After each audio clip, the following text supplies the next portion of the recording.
So UFC 322, Della Maddalena versus Makhachev has just officially concluded, and it was a good one, ladies and gentlemen. Overall, there was a lot of hype and anticipation going into this card, and in my opinion, for the most part, it definitely lived up to it. A little bit of moments here and there, but overall, this was an excellent card. Very excited for it. But let me get into it. I'm gonna give my recap, review, and breakdown. I went live on TikTok for this one, and it was a party over there. We had a lot of views, a lot of participation. So future live events definitely take a stock over there, and we can all enjoy these cards together. But to begin with, we started with the early prelim opener of Borshev versus Camilo. In this matchup, I actually had Borshev. I thought Borshev's striking would have been the differentiator as well as his experience, and I thought that would have allowed him to mitigate more or less Camilo's grappling and his onslaught, but that did not happen. Camilo had a very grapple-heavy strategy going into this fight. Borshev obviously had the significant strike and advantage in this matchup. However, overall, Camilo was very intentional and strategic with how he executed his game plans, and just got to give him the credit where it's due for executing good strategy. Moving on,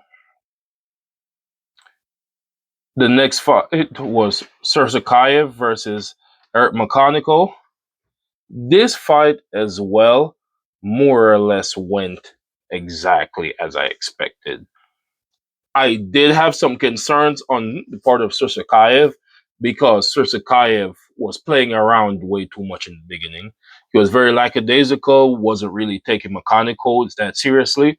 But that also kind of proves what I was saying, which is Sursakayev, even though mechanical is a good fighter, Sursakayev is just a different category of him. Mechanical is just not on his level. And Sursakayev acted like it.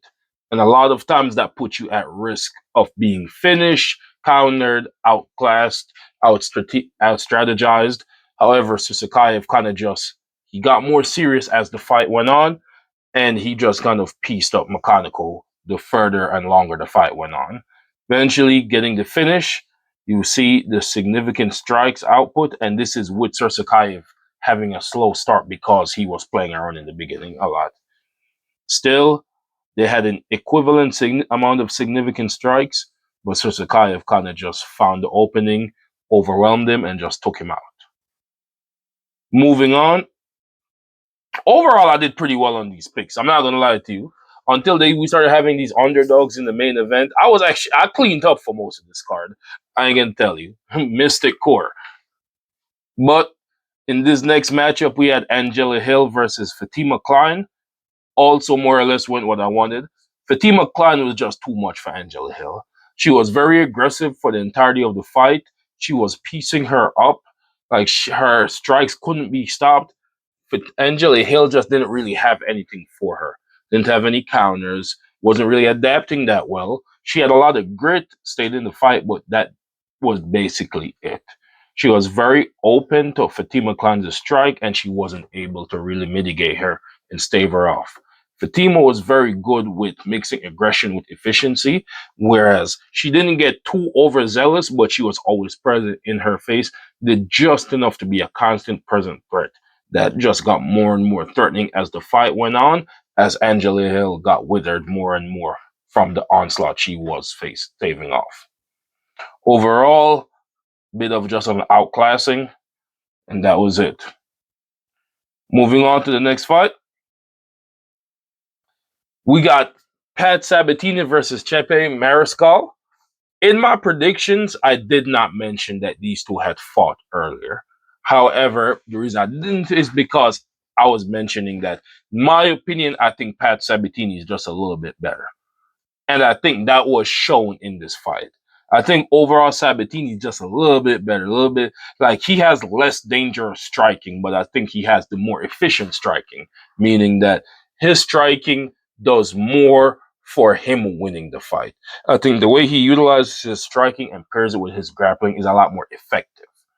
Sabatini showed that he had a more efficient and effective grappling in these exchanges. That first round, however, he got very lackadaisical. He got very comfortable and careless in the last 3 seconds, literally the last 3 seconds of the round. He thought, once again, the fight is not over until it's over. And Sabatini, for a moment, forgot that, left an opening, and Chepe took it, landing a good head kick that resulted in an injury that started bleeding throughout the rounds. Despite that, I still would have given Sabatini the round, but it became a new obstacle that he needed to overcome. Managed to dig deep and get all of that done. As you can see, the difference between the takedown 7 versus 0, Sabatini was really pushing that grappling offensive, and he was very effective with it. Overall, Sabatini was able, he even landed more significant strikes despite having less total strikes. Once again, to show the difference in the effectiveness of your striking. Despite striking less, he landed more effective and important blows. That's what I mean when I say effective striking. Overall, Sabatini dug deep, pulled it one, avenged his past loss, as well as got one over on Chepe. Great performance, great fight. Really good to see. I love it when fighters show improvement from past opponents. Another pick got right, Sabatini by decision. Moving on, the final fight of the early prelims, which was Kyle Dawkins versus Gerald Meerschaert. I think, I'm not even going to give myself too much credit for this one. I think we all could have seen this one coming. My opinion, Meerschaert is way past his prime. Kyle Dawkins basically got in and got out. Dawkins is on his resurgence and running through a lot of the old gatekeepers right now. The old gatekeepers right now. So Dawkins has kind of been on a tear, whereas Meerschaert has been in a bit of a slump. My opinion, I think it's time for Meerschaert to retire. However, Sabatini, quite literally within the first 50 seconds, just disposed of him. Really nothing crazy. Went in, got there first, got there last. Landed the first strike, landed the last strike. Meerschaert didn't even land any strikes officially and just got him out of there. Put in the submission. When Meerschaert struggled and just took him out. Nothing crazy. And that's the thing. And because it was nothing crazy is exactly why I think Meerschaert should retire. Moving on to the main event, there was a change in this matchup. Initially, there was supposed to be a different opponent for Malcolm Wellmaker. They had to do a last minute replacement with Ethan Ewing, who had recently had his own fights.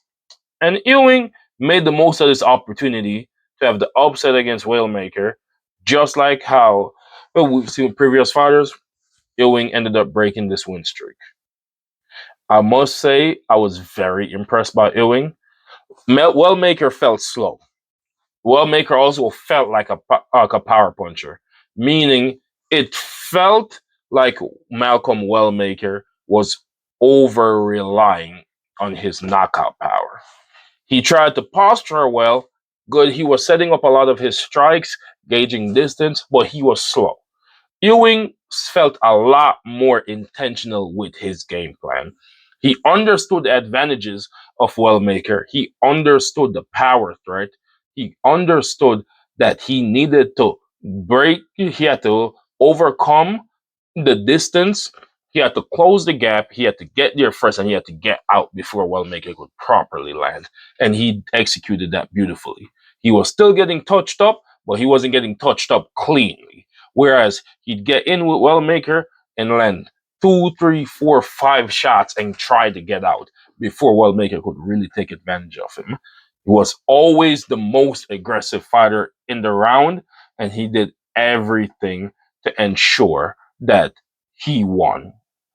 Ended up winning a unanimous decision by the end of the fight, thanks to this strategic execution.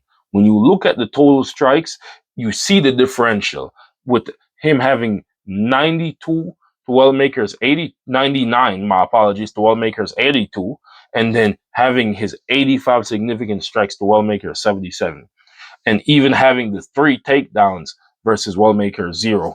He was constantly the busier fighter, constantly the more present fighter, constantly the fighter who was doing the most. You would never guess that he came in on such short notice with how he was fighting. Felt like he'd been preparing for Wellmaker forever, and he definitely showed the qualities of a high class professional. With congratulations to him, excellent performance. Moving on, we have Aaron Blanchfield versus Tracy Cortez. This one also went to what I expected. Didn't expect a finish from Blanchfield, but I wasn't surprised by it. It's in line with what I was saying in my breakdown. I just got the Wellmaker wrong because I I had picked Wellmaker because I thought Wellmaker's power as well as his technical aspect would have been facing for the previous opponent. I'm saying it wrong. I got it wrong, even though that was prior to Ewing being the opponent, because once again, I would have probably chosen Wellmaker against Ewing either way. So I got that wrong. This matchup with Blanchfield versus Cortez, Blanchfield fought exactly like I expected her to. Initially, I was a little worried because she was still playing in Cortez's world, allowing her to engage in striking exchanges, giving Cortez time to properly set up her shots, allowing Cortez to do what she does. But you saw the difference in preparation once Blanchfield started being the one to implement her game. That grittiness.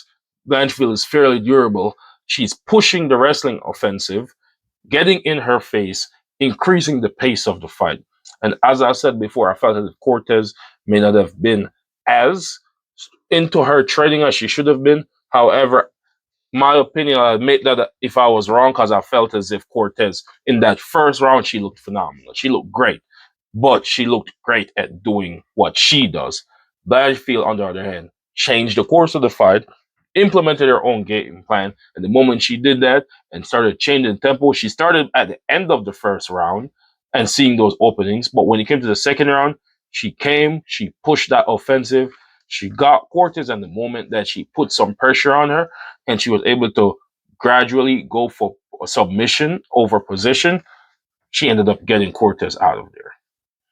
In my opinion, Erin Blanchfield is really distinguishing herself to be the next contender for the women's flyweight, especially with all the changes and this main event and this co-main event, where I think that Blanchfield should be the next in line. If not the immediate next in line, maybe one more. But I think Erin Blanchfield should be on the short list of opponents for the current champion to be considering. Moving on, we have Roman Kopylov versus Gregory Rodriguez. This, as I expected, was a bit of a fun fight. A bit slower than I would expect because RoboCop, since his loss against Jared Cannonier, has been noticeably more patient. I think that's intentional. I think he did some bit of training, realizing that you can't go guns blazing against everyone, especially somebody who is capable of knocking you out. And even though in my pick, I did pick that Gregory Rodriguez would have won, but I also acknowledge that Roman Kopylov should be the more technical fighter. And I think a lot of the things that I stated showcased in this fight. Kopylov was a lot more technically sound, but he was a lot more hesitant. He was a lot more concerned for Rodriguez's power. Rodriguez, on the other hand, took his time here and there, got his shots in advanced position, was the more aggressive fighter for the majority of the fight. However, in that fifth round, you saw the difference in tempo.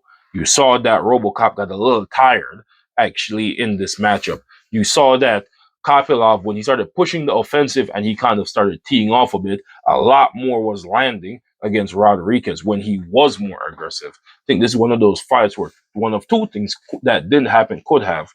I think if Rodriguez had pushed the offensive and was more aggressive earlier in the fight, he could have finished Kopylov. On the other hand, I think if Kopylov fought the way he fought in the third round, more consistently in the first or second rounds, you could have won the fight as well. I think it's just a matter of the possibilities that they could have had also came with additional risk. So I think RoboCop could have got the finish, and I think Kopylov could have got the win, just depending if they made a few tweaks in their strategies. But I also think that that would have also put them at a higher risk of having a bad loss. Overall, I think it was a good fight. Not the best performance I've seen from either fighter, but I think it was a solid performance. And I think that Rodriguez definitely was the rightful winner of that decision victory. Moving on, we have Bo Nickel versus Rodolfo Vieira. While I did choose Bo Nickel as the victor for this one, the way how he won is genuinely surprising to me. I expected Rodolfo Vieira to present a lot more of a challenge to Bo Nickel in the grappling exchanges. However, there was actually, I would consider, minimal grappling exchanges. Bo Nickel kind of kept it to the feet for the majority of this fight and one sidedly dominated for the majority. When you look at this difference in striking differential, you have Bo Nickel, a wrestler, a grappler primarily, in a 94 to 31 strike differential, only shooting 2 takedowns and 1 sub attempt with a massive 77 versus 24 significant strike differential, managing to get that brutal knockout in the final round with how he launched those striking attacks. Vicious performance from Bo Nickel. Excellent way to come back from his first loss, especially that he lost by TKO. I think that Bo Nickel talks too much. Said it all the time. I think he talks too much, but I think that loss opened his eyes and he's doing a bit more work to specifically improve his overall well-roundedness. In all honesty, I think Bo Nickel has excellent potential. I think he has a lot of power. His striking looked good to me. His wrestling base is very strong, and he has a decent submission game. Overall, I think see him as a great potential contender and threat coming up in the UFC's middleweight division. But we have a lot of monsters in that division, especially with Hamza Chimaev being the champion. It'll be very interesting to see what position Bo Nickel is in as he continues to develop himself as an MMA fighter in the UFC. Moving on, we're in the main event.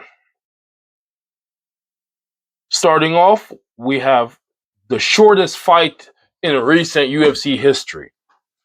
Quite literally, I didn't even know what happened when this fight was over.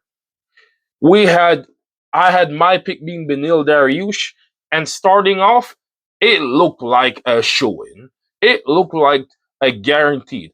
Benil Dariush started off with 2 to 3 massive lower leg kicks to the point that I believe by the second kick, he literally dropped BSD. Started off strong, fast. Boom, wobble BSD. BSD tried to rush in. He gave him another one. That one dropped BSD that he used it as a shot opportunity. Vanilla Dariush countered it beautifully, as I expected his takedown defense to play a major role in this fight. In that brief moment where he had the opening, BSD landed a perfect jab, a perfect straight right to the chin, and that shut Dariush off like a light switch. It do I not to my apology. He launched it right here. He launched it right there, dazed Dariush, and it felt like it was in motion. The way how BSD launched that attack, it was a bit of a all right. He got dropped.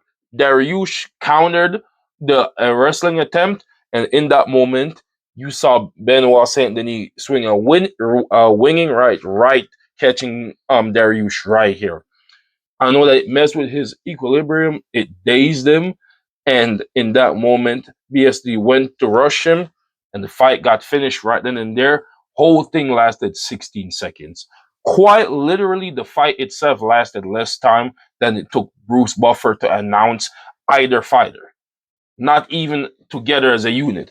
Just the time it took to announce one fighter is longer than the fight. Their walkouts were longer than the fight. Honestly, embarrassing performance by Dariush. It could happen to anybody, without a doubt. But with the way how he started to get finished like that, it even looked like Benoit Saint Denis himself didn't recognize what landed. But by point with a shot like that, I felt disappointed personally, especially with how it was looking like it was going to start. It kind of reminds me of how Halliburton got injured at last year NBA's finals. Like you started off hot, and then you had this brutal injury, and that ended him. That's how it felt watching that moment. Very unfortunate, but very unfortunate for Benil Dariush, but excellent for Benoit Saint Denis. We're going to have to give him a higher level competition once again. Let's see how he handles it. He's already proven a lot with this type of performance, but let's move on. He has a knockout now that's comparable to Masvidal versus Masvidal versus my boy my boy uh, Funky. I don't know why I was blanking on Ben Askren's name for a bit, but he now has a knockout comparable to Masvidal versus Ben Askren and McGregor versus Aldo. Let's see what if Benoit Saint Denis can be the person that we thought he would have been. Moving on, next fight we have Leon Edwards versus Carlos Prates. This fight went exactly how I expected. I said it. I said it in the live stream. I said it in my review. Edwards, excellent technical striker. That's it. He's not a fighter. Mentally speaking, he's not a fighter. Prates is a dog. Prates is a fighter. Prates is gritty. Prates gets in your face.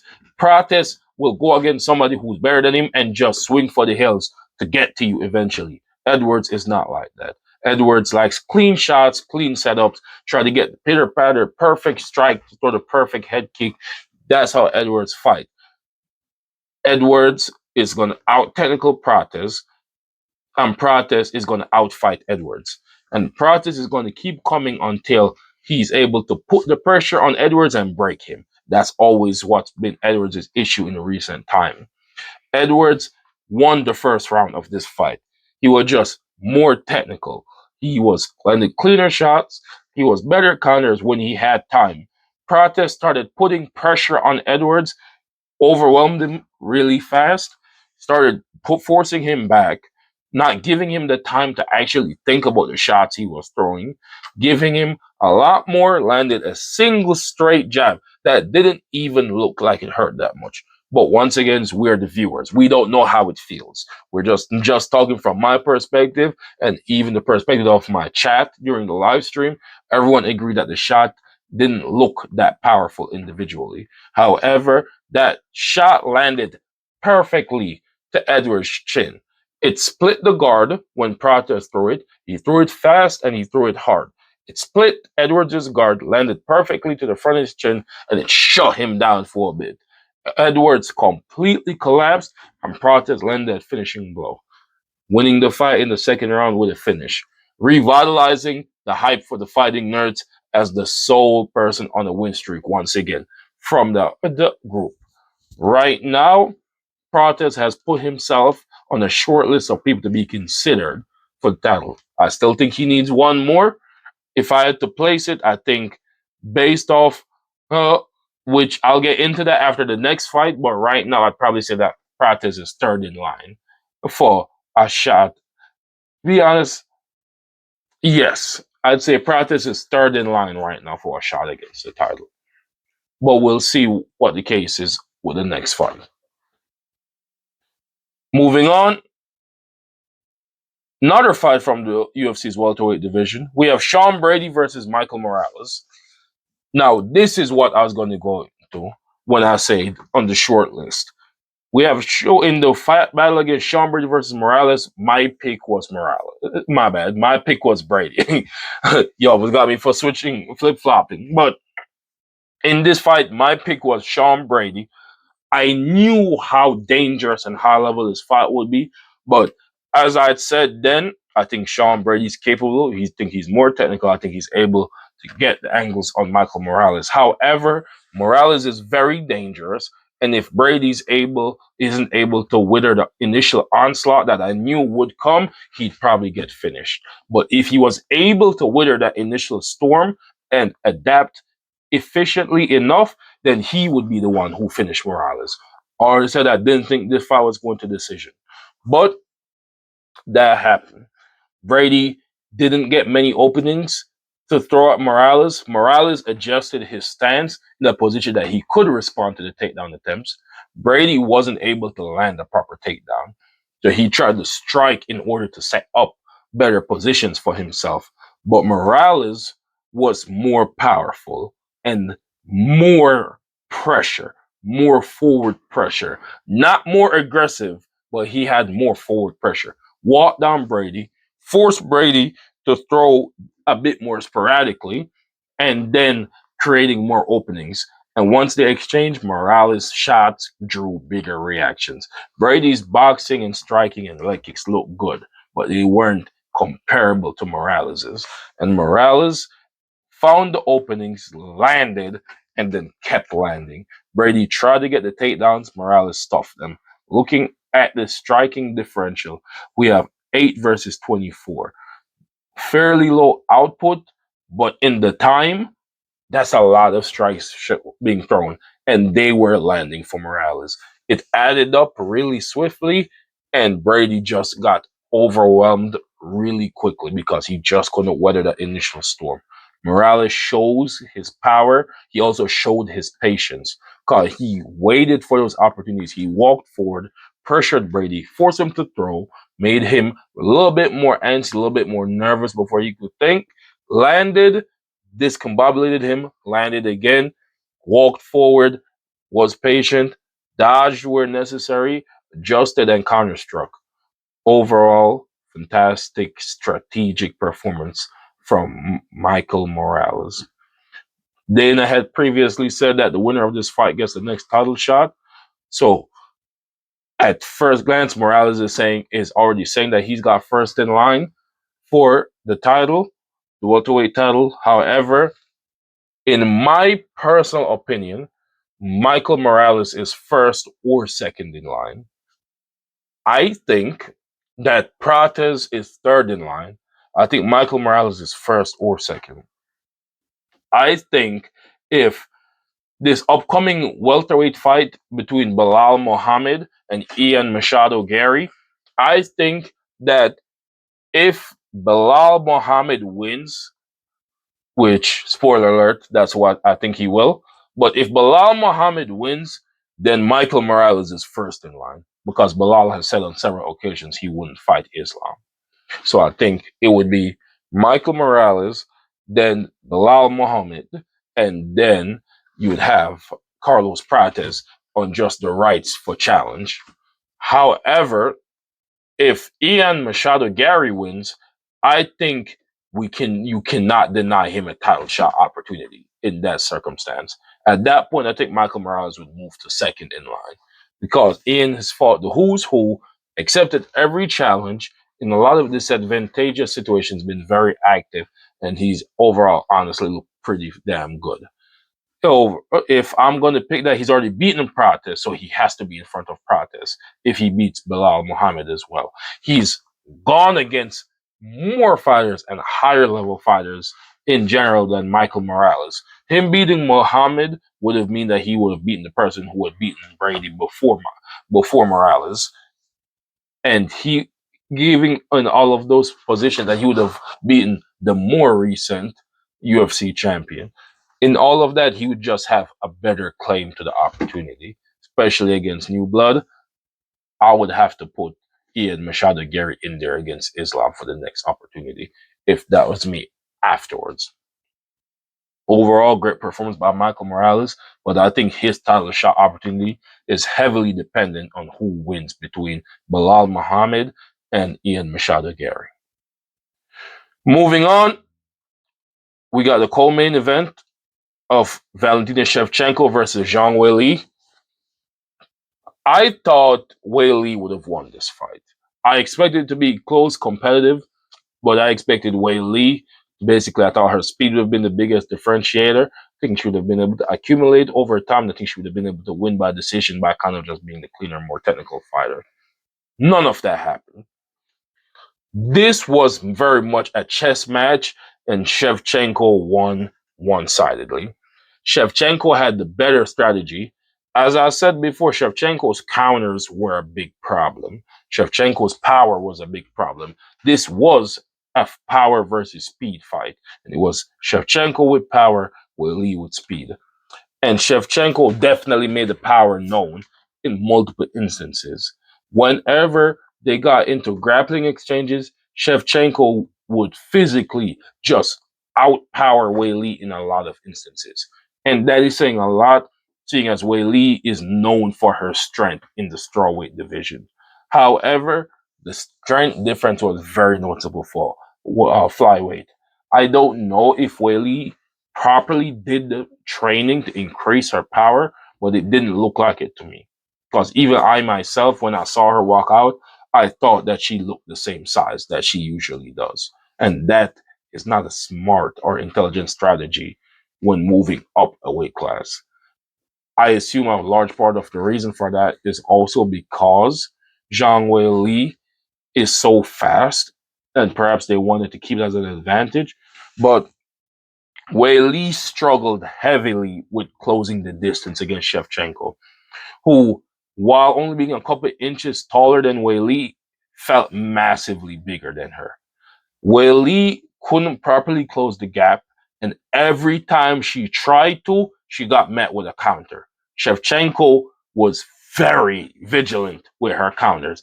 She had the spinning back fist, she had her counter right, she had the kicks. Shevchenko's body kick was money the whole night. She used the body kick to control distance. She used her fist to cause damage when Weili was entering in the distance. And then once she did enter the distance and Weili tried to use her speed advantage, Shevchenko slowed her down by getting into clinch exchanges and grapplings and then forcefully throwing Weili to the bottom. Weili, with the significantly improved takedown defense, as I was saying, prevented any submissions. However, Shevchenko basically just wet blanketed her, put all her pressure on her, made her carry the weight, and exhausted Weili. You saw Weili have like minor cuts and scratches there, but she looked exhausted at the end of each round. She just couldn't get up. Shevchenko with masterclass performance one-sidedly. Shevchenko discussed herself that she might consider moving up against Kayla Harrison or continue cleaning out the division. At this point, as I say, I think both of these women are in the top 5 for the UFC's women of all time. I think Shevchenko is certified number 2. I believe she's a better fighter than Kayla Harrison. I think Kayla Harrison would beat her just because of a massive size difference. However, skill for skill, I think Shevchenko is much better. However, that's to be seen in a potential future fights, depending on how certain things may or may not go.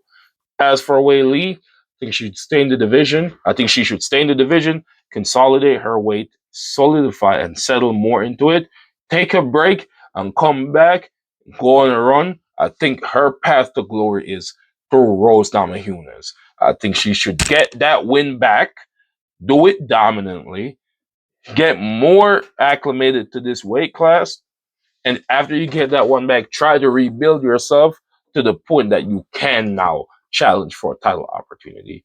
And once more, and this time come back with the victory. All in all, we'll see what moves these women make going forward. Moving on, we got the main event. We have Jack Della Maddalena versus Islam Makhachev. This fight was also a bit of a surprise for me. While Islam was my pick, I expected Islam to win by submission. I would not have been surprised if JDM had won by knockout either. This fight, however, highlighted a lot of the very same things that I was saying. A lot of people, in my opinion, were unjustifiably giving JDM a lot of preemptive credit for his takedown defense against Belal Muhammad. And what I felt like I kept pointing out, to a lot of people, even outside of these videos, is JDM got taken down by Bilal Muhammad.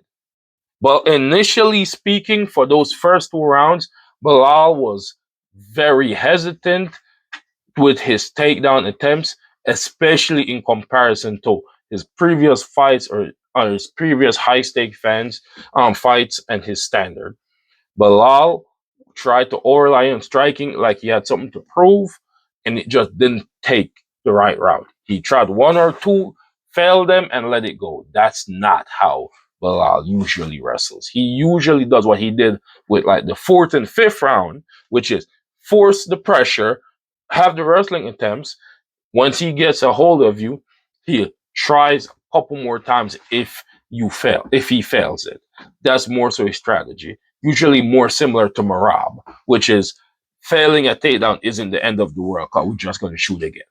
He didn't do that against JDM. And when he was more aggressive and intentional with his takedown attempts, he did take JDM down.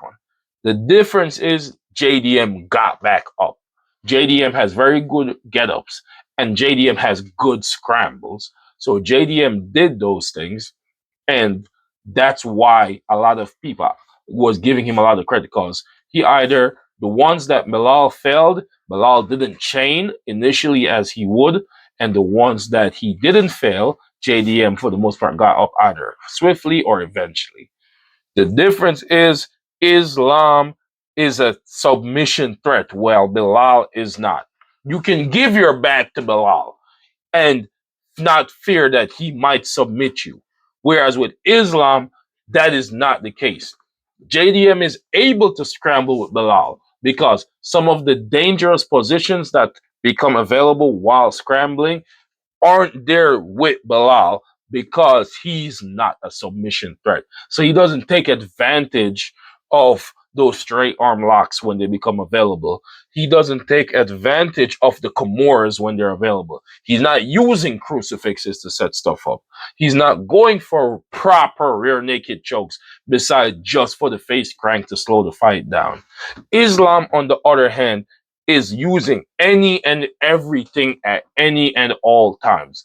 You can't just stand up with Islam despite Craig Jones's course, because if you try to do that from the front, you have his favorite submission, the darts that he attempted to set up several times throughout this fight. If you try to stand up by giving him your back, he's going to put in a rear naked. If he's at side control, as we saw, he's going to go for the Kimura. He's going to go for the straight arm lock. If you try to give him and just try to like elbow him from the bottom, you might get put in an arm bar. And then now you're there. If he's trying to pressure you, he might crucifix you, try to soften you up. There's always multiple submission attempts from Islam. And a lot of people, don't get me wrong, I understand the fights aren't for everyone, but this being also like the previous fight, a big chess match between the two, when you saw JDM try to implement his striking, Islam changed the tempo.